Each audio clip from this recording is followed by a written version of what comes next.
नमस्कार, नक्षत्र दुनिया चैनल में आप सभी का हार्दिक स्वागत है। आज के वीडियो में हम श्रापित योग कैसे बनता है इस विषय को जानेंगे। इसके अलावा श्रापित योग बनने की शर्तें क्या होती हैं इसे समझेंगे। अगर आपकी कुंडली में श्रापित योग बन रहा है तब आप उसके उपाय किस प्रकार से कर सकते हैं इसे भी समझेंगे। और श्रापित योग का जो नुकसान होता है जीवन में वह कब देखने को मिलता है इसे भी समझने का प्रयास करेंगे। चीज़ों को स्टेप बाय स्टेप लेने का प्रयास किया गया है।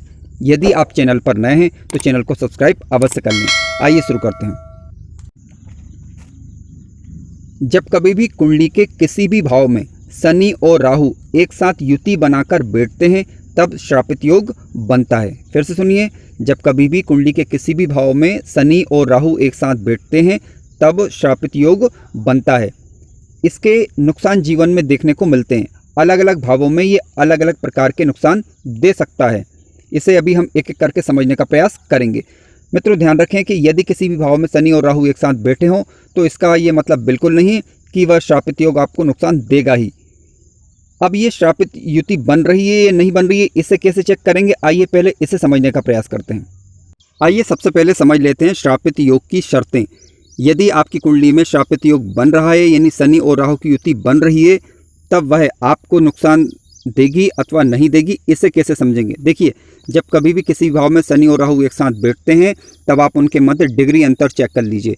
यदि शनि और राहु के मध्य डिग्री वाइज अंतर अधिक हुआ यानी 8 डिग्री से अधिक हुआ तो समझ लीजिए कि श्रापित जो युति बन रही है शनि और राहु से मिलकर वह आपको ज़्यादा दुष्परिणाम नहीं देगी, यानी उसके नेगेटिव इम्पैक्ट अब आपको कम देखने को मिलेंगे। पहली बात। दूसरी बात, आप ये देखें कि शनि ग्रह नीच राशि का तो नहीं है, बकरी है क्या, मृत अवस्था का है क्या, या अस्त होकर बैठा है क्या, और राहु साथ में बैठा है तो ये युति अब आपको बुरे प्रभाव दे सकती है। इसके अलावा शनि और राहु के मध्य यदि डिग्री वाइज अंतर कम है तब भी ये युति आपको अशुभ प्रभाव दे सकती है। क्या अशुभ प्रभाव देगी इसके विषय में अभी हम जानने वाले हैं। अगर आपकी कुंडली में श्रापित योग बन रहा है, ये लग्न कुंडली में बन रहा है लेकिन चलित कुंडली में यदि नहीं बन रहा है तब इसका प्रभाव कम होगा। यदि लग्न कुंडली में भी श्रापित योग बन रहा है और नवमांश कुंडली में भी श्रापित योग बन रहा है तब ये युति प्रबल कही जाएगी और इसके इम्पैक्ट जीवन में देखने को मिलेंगे। क्या मिलेंगे इसके विषय में अभी हम एक एक करके समझेंगे। यदि मान लीजिए आपकी कुंडली में शनि ग्रह केंद्र का स्वामी या लग्नेश बनकर बैठा हो या पंचमेश बनकर या नवमेश बनकर बैठा हो और शुभ भाव में ये युति बन रही है तब ये युति अशुभ प्रभाव नहीं देगी, यानी कह सकते हैं कि इसका जो प्रभाव होगा नेगेटिव वह न्यून होगा। लेकिन मान लीजिए 6वें 8वें अथवा 12वें भाव का स्वामी होकर शनि ग्रह बैठा हुआ है और नीच का बैठा हुआ है, अशुभ होकर बैठा हुआ है, तब शनि और राहु की युति नेगेटिव प्रभाव ज़्यादा दे सकती है। आइए फलों पर विचार कर लेते हैं। मित्रों, ध्यान रखें, जब कभी भी शनि और राहु की युति लग्न भाव में बनती है तब व्यक्ति चिंतित रह सकता है, यानी मानसिक चिंता व्यक्ति को बनी रह सकती है। कुंडली के दूसरे भाव में ये युति बनने पर वाणी दोष हो सकता है, धन संचय में दिक्कत आ सकती है। कुंडली के तीसरे भाव में ये युति बनने पर भाइयों से मतभेद करा सकती है युति। चतुर्थ भाव में ये युति बनने पर पारिवारिक सुखों में परेशानियों का कारण ये युति बन सकती है। इसके अलावा कार्य क्षेत्र में भी ये परेशानी दे सकती है। ध्यान रखें, जहां कहीं भी शनि और राहु एक साथ बैठते हैं वहां का प्रभाव भी देते हैं और साथ साथ जहां पर ये दोनों की दृष्टि जाएगी वहां पर भी इसके नेगेटिव इम्पैक्ट देखने को मिलते हैं। शनि और राहु की युति यदि पंचम भाव में बने तो शिक्षा में व्यवधान आ सकता है। और इसके अलावा अगर आपका कोई व्यापार चल रहा है, कार्य चल रहा है तो उसमें लाभ की अपेक्षा हानि होने की संभावना बन सकती है, बशर्ते कि शनि ग्रह किसी शुभ भावों का स्वामी होकर ना बैठा हो। यदि अशुभ भावों का स्वामी होकर बैठा हो तब ये संभावना ज़्यादा रहती है। कुंडली के 6वें भाव में अगर ये युति बने तो व्यक्ति के शत्रु अधिक रह सकते हैं, छुपे हुए शत्रु यानी कह सकते हैं जिनको।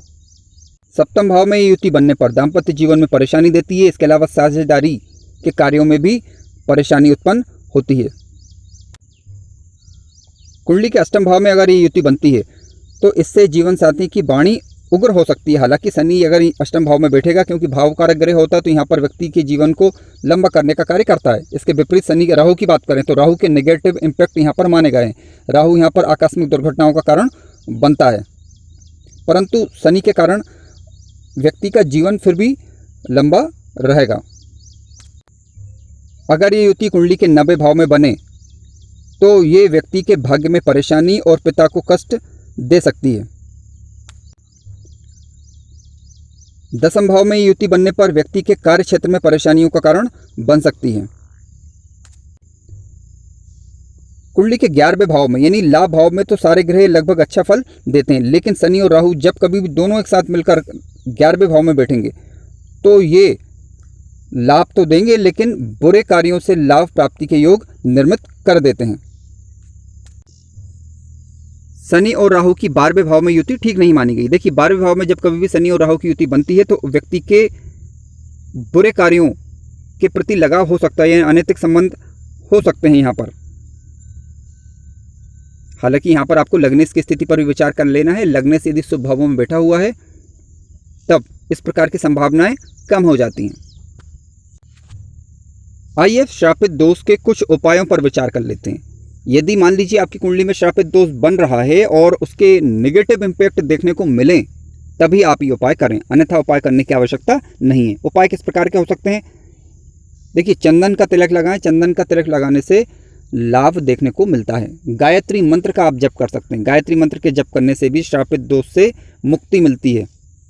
या फिर आप प्रत्येक मंगलवार या शनिवार को हनुमान जी के यहाँ दीपक लगाएं। इससे भी श्रापित दोष से काफ़ी हद तक मुक्ति मिलती है।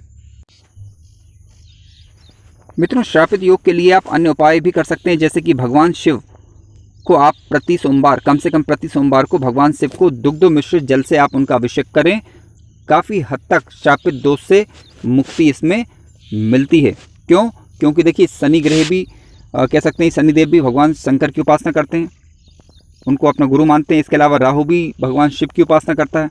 यदि आप भगवान शिव की ही शरण में चले जाएंगे तब श्रापित दोष के प्रभाव न्यून हो जाते हैं, या कह सकते हैं कि आपको ना के बराबर वो प्रभावित फिर करता है।